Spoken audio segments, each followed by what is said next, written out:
gang. Let's get it! Hey, I'm feeling great, man. I literally just got done working out, bro.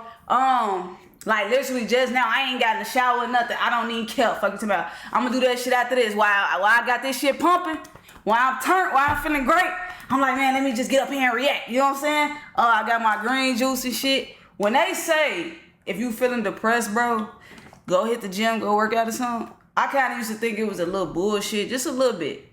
But it actually do make you feel better. You start sweating. You start just feeling better about yourself. Like, try it. If you got a problem with yourself today, bro, go work out. I done called off today, bro. Okay, come on, man. It's Money Making Monday, bro. It's Money Making Monday. I want to sit here and just grind today. And it's March Madness. You know what I'm saying? But we got Charleston White, of course. My favorite person interview to watch. But like I always say, though, I be watching so much of his interviews. It be sounding repetitive unless we talking about like newer topics. You know what I'm saying?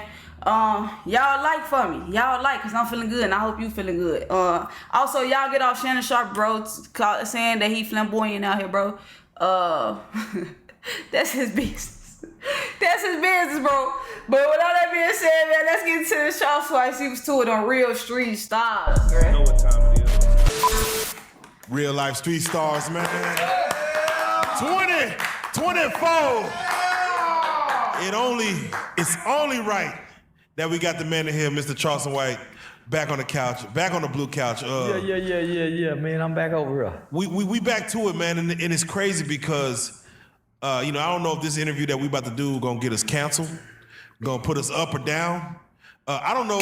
We gonna see where this goes, but we gonna go there. We gonna take it there. Bet. And first and foremost, I want to address all the people that is watching you kind of glow up. They see the jewelry, ring after ring, the watch, boy. And I want to address the ones that say, you know what, Charleston White has lost his way. I have. Goddamn. Yeah, I have. Yeah, I have. Okay. Yeah. And he ain't sugarcoating that shit. You can see it, you can hear it in his voice, and you can see it in his face that he is like, shit, these motherfuckers is right, bro.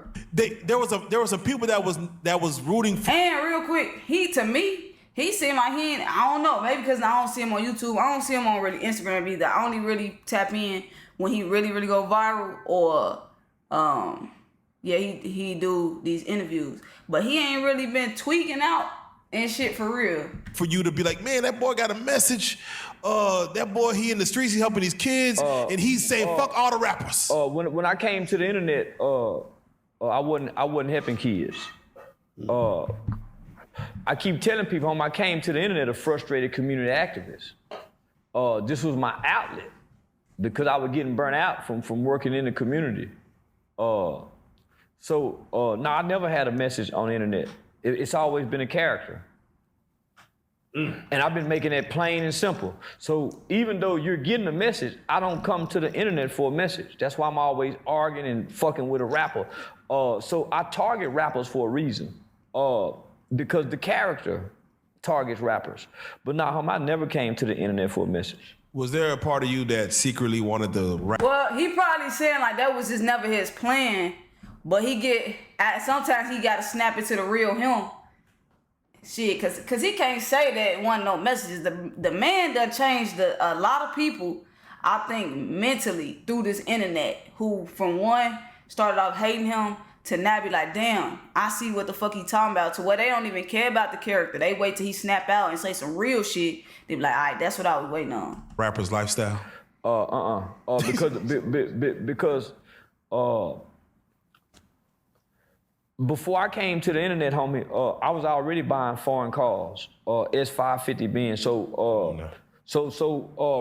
But a year before the pandemic, homie, I went to LA and left here broke with $150 in my pocket, and within months was counting $10,000, $20,000 online.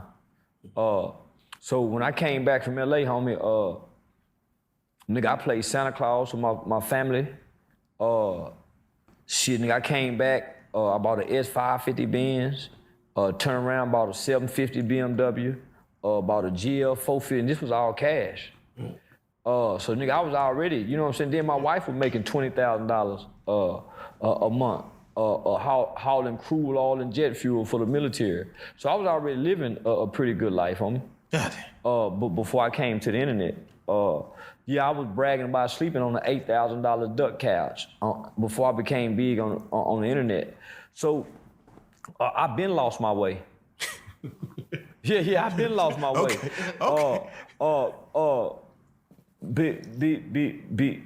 Because I was becoming angry I was becoming angry as a community activist.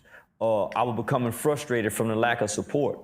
Hey everybody, it's Colby Live. I ain't gonna cap.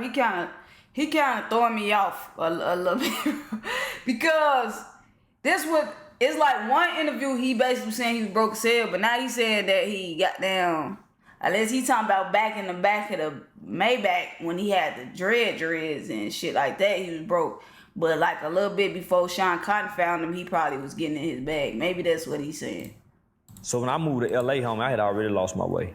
What kind of doors was getting shut in your face as far as you asking? I remember there was a video of you going out saying, look at these streets, they fucked up in front of the bus sign.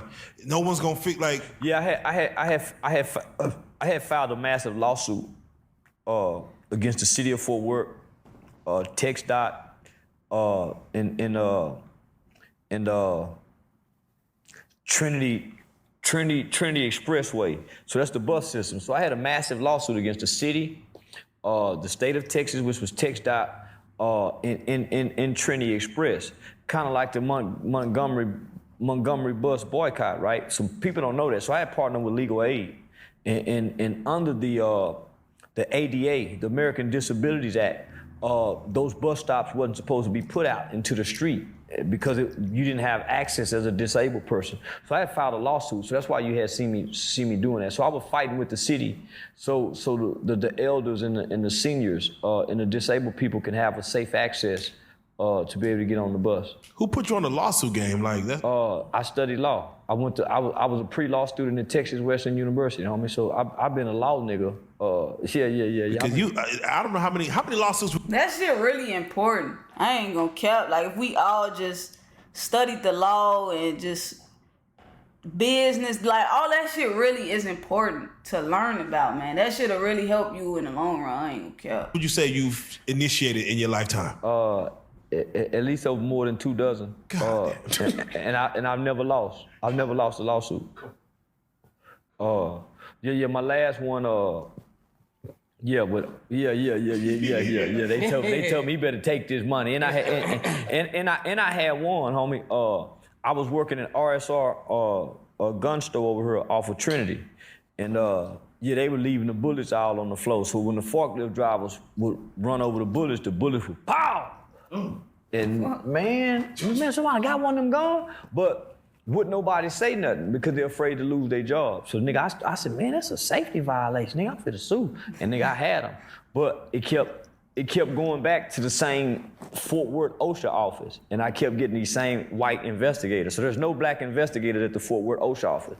And so this time, they were playing so much hardball, they forced me to go get an attorney. So I hired attorney Kim T. Cole, and that's the black lady who won the lawsuit for the young sister that was at that pool party in McKinney that got slung around by the police. And y'all know what's crazy? When I was like a teenager, I had a job at a little barbecue spot in the city, I-57, you know I-57. We had the batter, right? And you put the chicken in the batter, and you got chicken batter, you got the fish batter. So I think either it was the batter or it was like the bleach when I had to wash the dishes and shit. I hated that fucking job too. I had to wash the dishes in my hands. And my hands are like, on both my hands were like, I can't even explain. I guess like break out or something like that. And then I was thinking like, damn, could I sue or something like that? Or somebody told me I could sue or just something, I don't know. But then I told like one of my aunties, and the first thing she said was, you don't want to do that because it's not worth. You don't want to lose your job. I'm a teenager, first of all. What the fuck I care for? I stay with my parents, bro. You know what I'm saying? I'm straight. But it's just what he said. People don't be speaking up because everybody's scared to lose their job. Not even knowing there's hundreds of other jobs to do. But that just brought me back to that moment. Yeah. I moved right up the street in that neighborhood. Yeah, so I went and got the same attorney. So I went and hired the same attorney, Kim T. Cole. And so that was my last lawsuit. So what they told her is, he better take this little old money. We're just gonna dismiss, because they were tired of me winning, homie. They tired of me winning. Take that little setup. Yeah. Yeah. Speaking of laws, man, I'd like to ask you this because what you don't know, you probably do know. You probably saved so many black people's lives just when you told them about getting pulled over. Yeah. And I just want to ask you, do you have any more game when it comes to the police? Yeah, that was a real program. I had met Officer Gully. And shout out to Officer Gully. He a down by law nigga that just happened to be a police officer. But they used to fuck with him because he was a real nigga. But he's retired now. So I met Officer Gully and I met Officer Pena doing work with a community group called Unity in the Community. And so my organization, Hype, was partnering with Unity in the Community. And so I had met Officer Pena and Officer Gully, who was giving this presentation in the community right after it was either Eric Gardner or Mike Brown. And it was a program called Success Through Respect. And in this program, homie, it was teaching you. I know what he finna get at. If this the one with the turn the light on, put your hands up there and shit, I'm not gonna cap. I kind of knew about the hands on the wheel shit, but I never did it. I really never thought why it's so important. Yes, I did. But I just still never did it. But the light on at night, I never done that shit. And that shit made me, when he said that, made me like, damn, that shit make a lot of sense. Because 12 really pussy as hell. You know what I'm saying? So they scared and ready to shoot for no reason. You know what I'm saying? Exactly what to do when the police officer pull you over. So when I hear it, I say, nigga, that's good game. Because I'm knowing this what they teach their white kids. So what I started noticing is every time I did that, the officer would never write me a ticket. Every time. Smell weed in the car. Turn the blinds eye. You know what I'm saying? So I started noticing how effective this was. So the game I get niggas now, homie, is whenever you get in trouble with the police, you got three elements that you got to try to, you got to kind of play on. The element of what your lawyer think about you, not what you paying your lawyer. So when you first walk into that office, homie, whatever your lawyer thinks about you, that determines how he fights for you. Right. Because you have to keep in mind, homie, between the lawyer, the judge, and the prosecutor, all of these people work in the same court every day. 9 to 5. This is they gym. They in the same gym every day. Yeah, he may go down there, but for the most part, nigga, they know each other, right? Go to lunch together. Not just the motherfucking me, lawyer, judge, and prosecutor. That motherfucking bailiff over there. That motherfucking bailiff get to say a lot of shit to the judge. They work together, right? So when you come in, nigga, you speak to this bailiff. You speak to this bailiff. What your lawyer think about you determines what he tells this prosecutor when they see each other this evening, tonight at their kids' volleyball game. When they have lunch together because they wives are in a book club and they have Christmas together. Say, man, you know my client, he's really a good guy. But we don't be thinking about that, homie. And I don't want to go left too quick yet, but I gotta ask you. That shit make a lot of sense on my soul being that bitch. Oh, this is a perfect time to get my boy off. Beat this case. Come on. Jim, come on, you know. Do you feel the guy who jumped over and attacked the judge, the bailiff had like a little beef with the judge? Nah. To allow that to happen? Nah, homie, That ain't supposed to happen. It's not. But this what happens. It doesn't happen, so you become comfortable. So let me give you an example. You can't get ready when it's time to be ready. So meaning, if you haven't been training, you haven't been practicing, when it happens, you ain't ready. So you become lax. Right. So the more I travel around the country and the more things don't happen, me and my people become lax. That's how a nigga can tackle on stage. because you become lax. Ain't nothing happening. You start letting your guards down. Nigga, I normally keep weapons all around me, but because you start letting your guards down. So in almost every court, because nothing not happening, nigga, most of our police are lax. Because police aren't really getting attacked. Judges aren't really getting attacked. So they're real lax and laid back. So it was a delay in the response because they wasn't ready. They had to get ready. And that could cost you your life. So they're gonna make an example out of him. They already made an example out of him.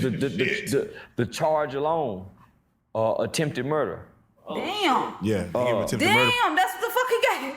They hit him with attempt murder, bro. Ain't no fucking way.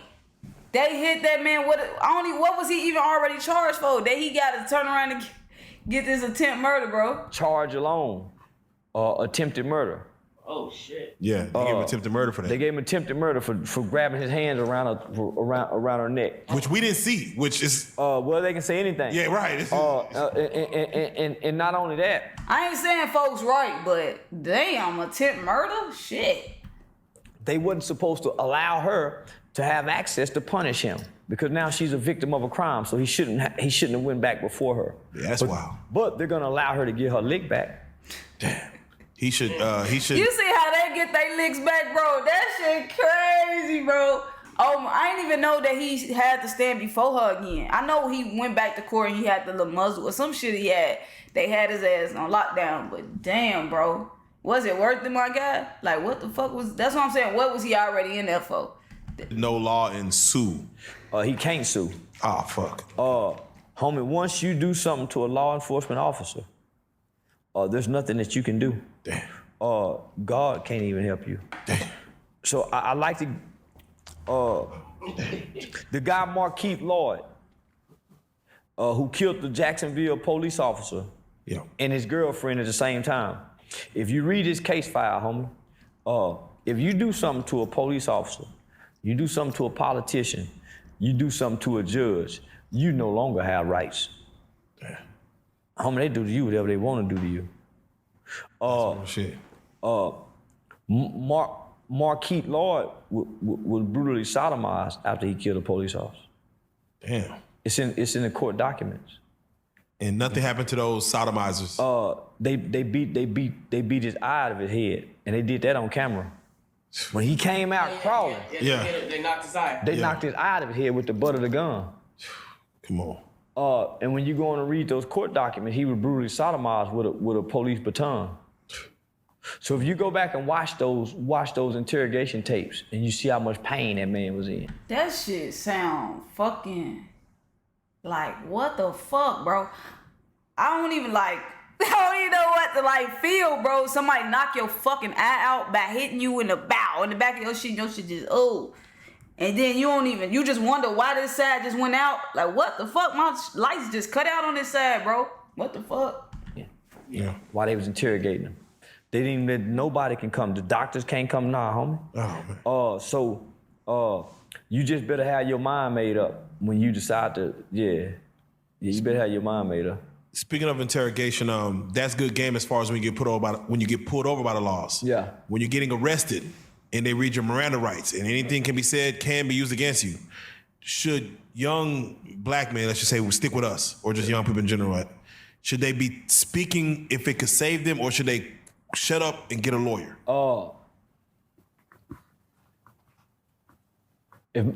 It's a reason why they say you have a right to remain silent, because that's your best defense.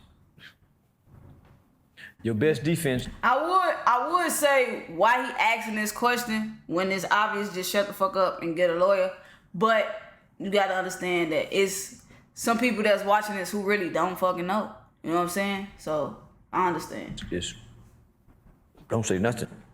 Welcome to the Quick Start Guide for set. That would, a lot of people, like, y'all ever seen somebody like judge somebody for not knowing some shit, but it's like, damn, just because you know it don't mean they know it. You know what I'm saying? So his answer is probably really finna help somebody who's like, damn, I thought I should be like, man, I ain't that ain't mad, just run their fucking mouth, but really they should just shut up and ask for a lawyer, bro.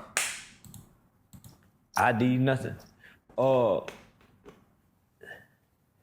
Even if you're innocent, your best defense is to say nothing. Because cops can make innocent people look guilty. Even I didn't do it. It's the reason why they say your right to remain silent.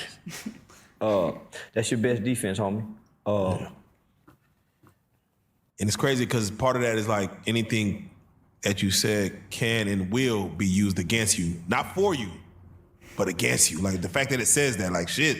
And then Can't she help me? And then the body camera's on.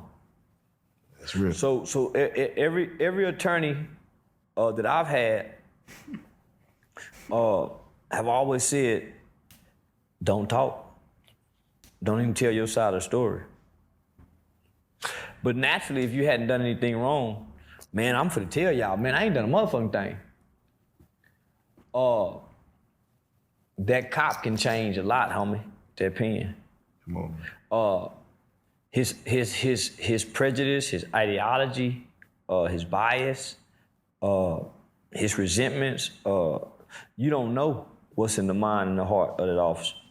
So it's best that if you're not reporting the crime, homie, and you're one being, no, don't talk to the police.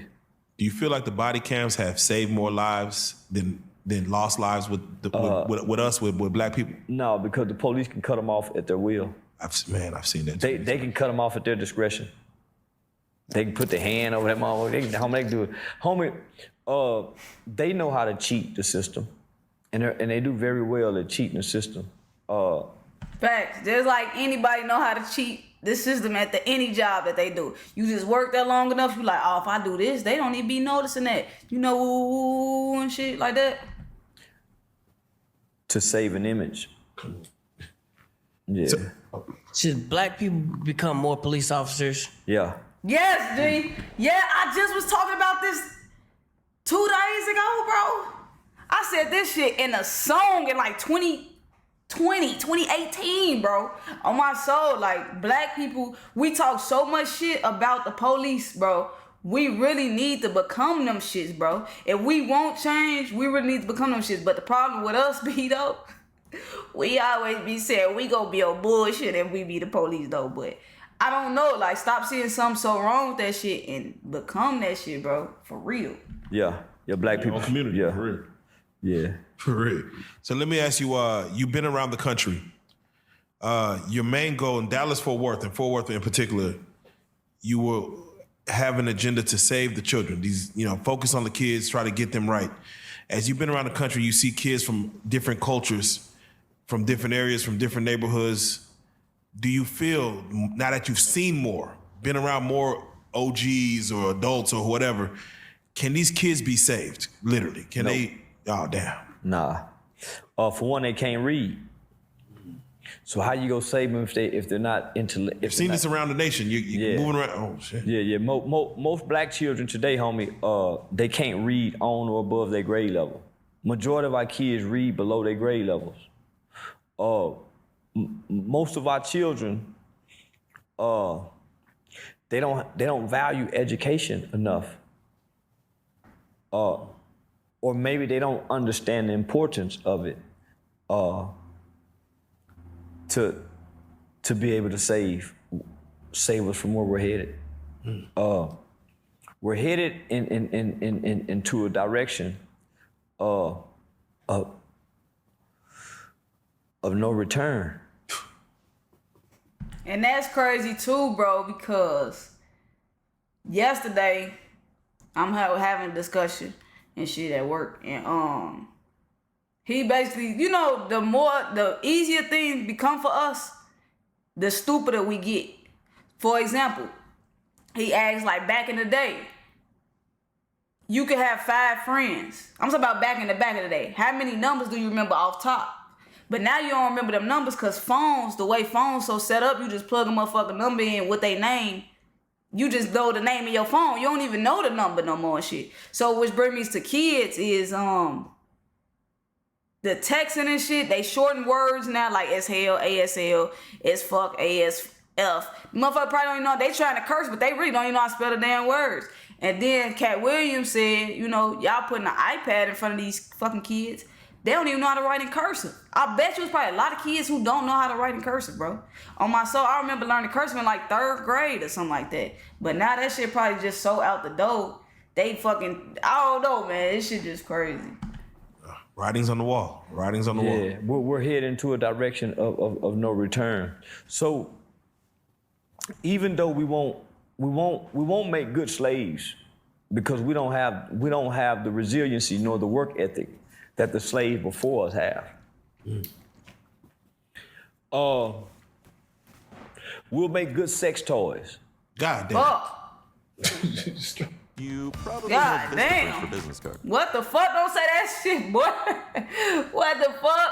That's some. Because black people we're over sexualized in pop culture, and when you look at us outside of sports entertainment, that's only what we're gonna be good for in the future. Our women are gonna be like the geisha girls. So because they're gonna, you gotta understand, homie. Human trafficking and not just human trafficking, but also child sex trafficking has surpassed drugs and gun sales in the world. Right.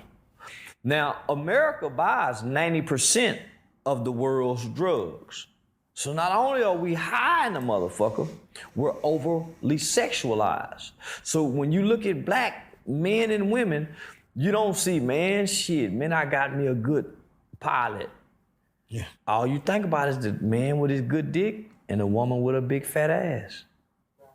So in the future, that will be the value of who we are. We'll be good sex objects. We'll be good for, you want to party and get your big old black dick and a girl that's freaky. Homie, that's what we're gonna be good for. Because we're not uplifting astronauts.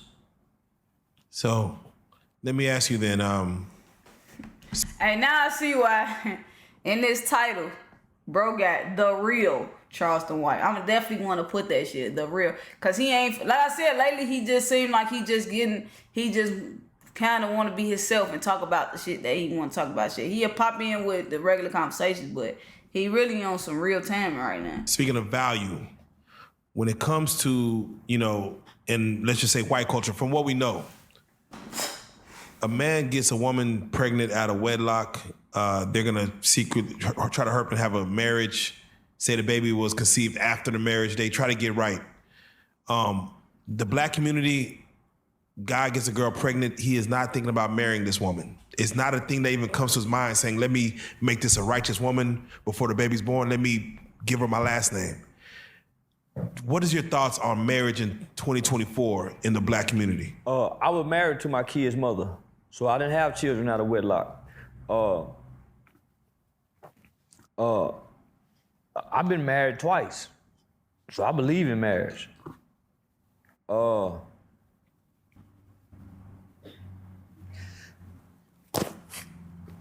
Men and women don't even like each other today. So how can they marry each other? They don't even like each other. Sometimes it had to been like you had to get married just to make it right by the family, by the daddy of the girl. Well, that's a value system. The values. So if your mother wasn't married, then how can you value marriage? Your grandmother wasn't married. How can you value marriage? That comes from a value system. That's right.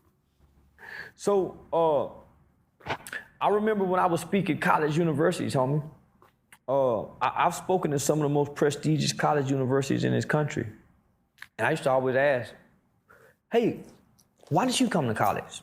Well, my dad is a such and such, such and such. So I noticed most white kids, fathers and uncles who were law enforcement and firefighters and military men, they too became this.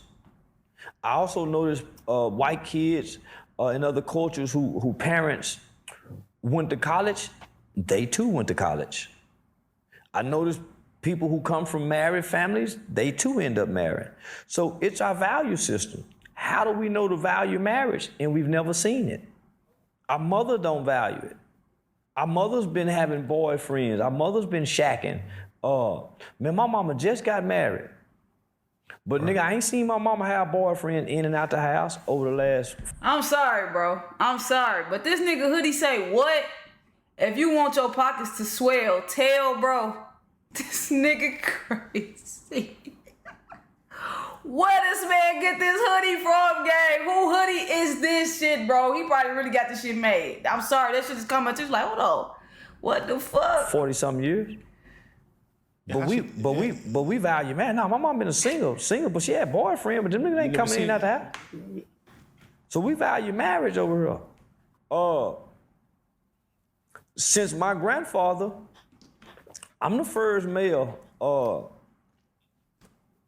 in my immediate family to be married. But I made a conscious decision to get married and not have children out of wedlock because I understand the power and the significance of having children outside of wedlock and the negative attributes that comes with that. So I made it my business I'm gonna be the first male in my family to marry my children's mother since my grandfather. Right, you're actually married, and like you said, since your grandfather. So, do you feel that people this day and age, do you subscribe marriage to young girls and boys? Well, they don't value it, so you can't. Don't. But is there any positive in it? Let me ask that. There's a lot of positive in it. I'm sure my son and my daughter get married because I married their mother, and they've seen me marry after their mother.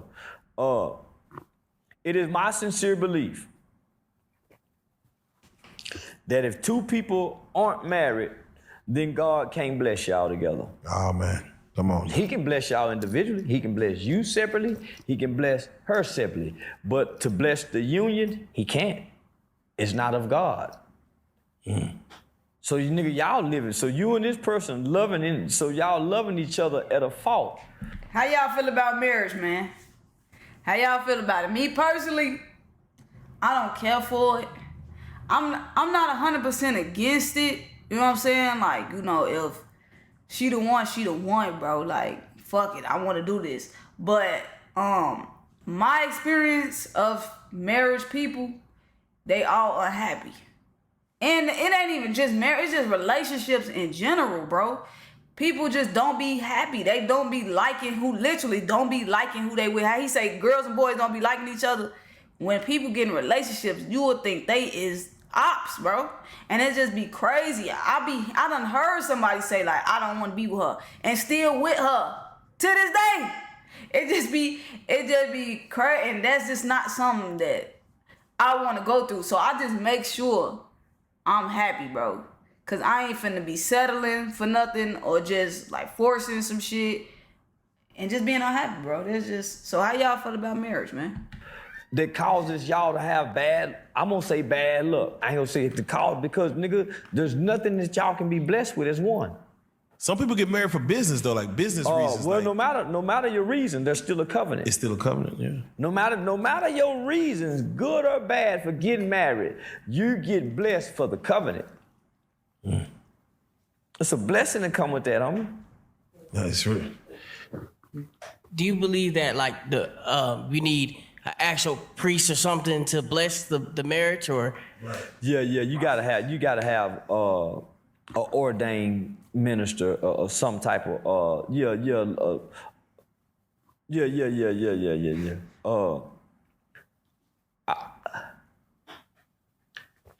Yeah, you gotta have an ordained minister, homie. So preferably someone you respect. Elvis Presley in Las Vegas can't bless a union? It's an ordained minister. Nah, yeah, no, you gotta be ordained. Yeah, no. As long as you're ordained, homie. You know, homie, you can't amend what was already put in place. And that's what's happening with this new group of humans, homie. They trying to undo what done worked before, only for the things that they do for them not to work today. The new shit ain't working today, homie. All this new shit ain't working, homie. That's real. Yeah. It's scary. So let me ask you, and this more so hits closer to home. Your brother, and shout out K White, he got out. If you work in IT, it's scary though. That's why I think I'm probably the way I'm in, bro. I'm just looking at all this shit like, these motherfuckers ain't shit. Motherfuckers ain't shit. Like, motherfuckers lie, everybody cheat, everybody fake, motherfuckers broke, motherfuckers just untrustworthy, sneaky. It's just, I think we all goddamn traumatized, scarred, and it's just worse as you get older. So I do wonder what the shorties today think about like relationships. Cause when I was a shorty, it wasn't like this. It was like, you know what I'm saying? You damn near kind of want to be serious. You don't think too much of females being hoes and shit. You know what I'm saying? But now, as you get older, it's just ridiculous. Man, I don't think he was supposed to see the light of day. Yeah, he thought he would. Damn, hold on. Hello? I'm reacting.